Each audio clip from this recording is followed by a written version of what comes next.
नमस्कार दोस्तों, संपूर्ण एकेडमी के YouTube चैनल पर आपका बहुत बहुत स्वागत है, जहां पर हम बात करते हैं तमाम उन विषयों पर जो देश और दुनिया से जुड़ी हुई हैं और आपके नॉलेज को बढ़ाते हैं। तो दोस्तों, आज हम बात करने वाले हैं ईरान में हुए क्राइसिस के बारे में। तो आइए हम सेशन की शुरुआत करते हैं। देखिए विद्यार्थियों, इराक में अभी जो श्रीलंका जैसे पॉलिटिकल क्राइसिस जो है चालू हो गया है।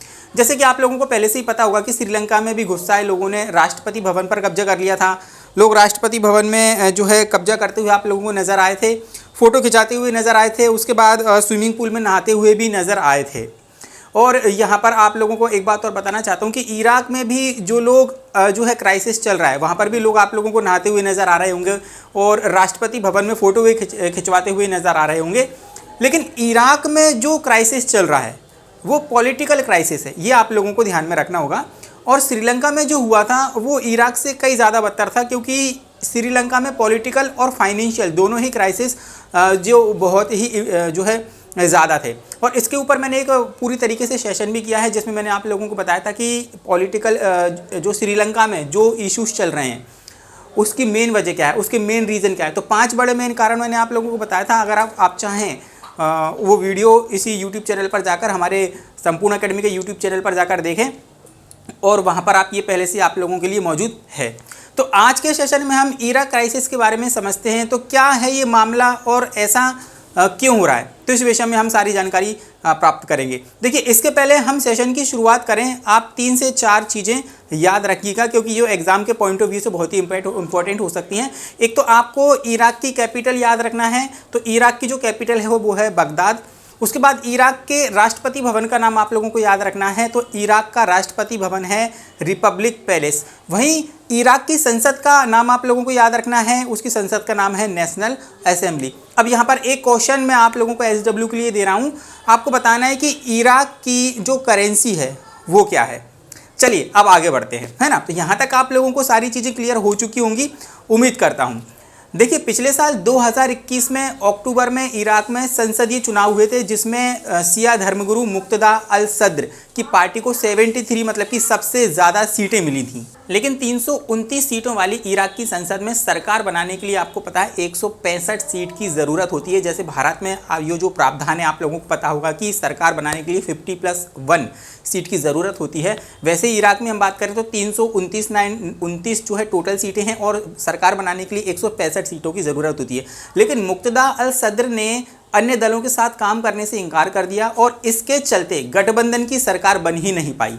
और पिछले 10 महीनों की बात करें तो वहाँ पर ना ही कोई प्रधानमंत्री का चयन हो पाया है अभी तक, ना ही प्रधानमंत्री का चयन हो पाया है, ना ही राष्ट्रपति का चयन वहाँ पर हो पाया है। और इसी वजह से वहाँ पर राजनीतिक स्थिरता बनी हुई है। और वर्तमान में वहाँ पर ना तो देखो कोई भी राष्ट्र अध्यक्ष है और ना ही कोई वहाँ पर मंत्रिमंडल है।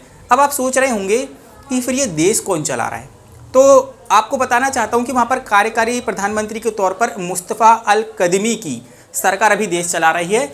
और हम बात करें, अगर वहाँ की पार्टियों की भी सहमति नहीं बन पाती है या गठबंधन नहीं हो पाता है, तो अगले चुनाव तक हो सकता है कि कदमी प्रधानमंत्री पद पर बने रह सकते हैं और सरकार वहाँ पर चला सकते हैं।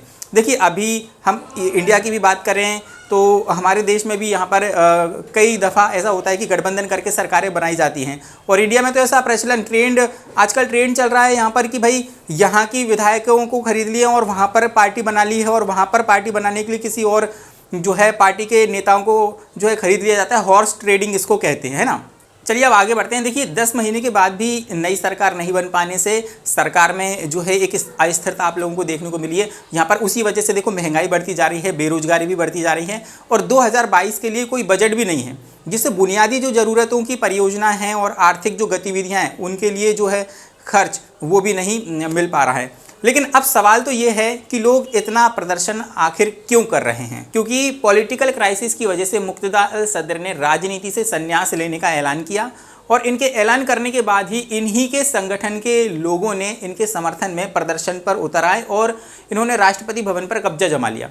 और सुरक्षाकर्मियों और इनके समर्थन के बीच में जो है कई सारे झपड़ भी हो गई थी, और जिसमें लगभग 20 लोगों की मौत हो गई थी, और कई लोग इसमें घायल भी हुए। और हिंसक घटना ज़्यादा होने के कारण वहाँ के कार्यकारी जो प्रधानमंत्री ने लोगों से शांति बनाए रखने की भी अपील की है, लेकिन प्रदर्शन जब भी नहीं रुका तो सेना ने पूरे देश में जो है कर्फ्यू का ऐलान कर दिया है। अब मुक्तदा अल सदर के समर्थक जो है मोहम्मद अल सुदानी को प्रधानमंत्री उम्मीदवार के तौर पर नामांकन का विरोध कर रहे हैं। उनका कहना है कि इन्हें जो है प्रधानमंत्री उम्मीदवार के तौर पर वह नहीं देखना चाहते। और पिछले 10 महीनों से अल सदर के समर्थक संसद के बाहर डेरा डाले भी हुए थे और अल सदर ने जैसे ही संन्यास के ऐलान की घोषणा की तो ये लोग संसद के अंदर घुस गए और प्रदर्शन करने लगे।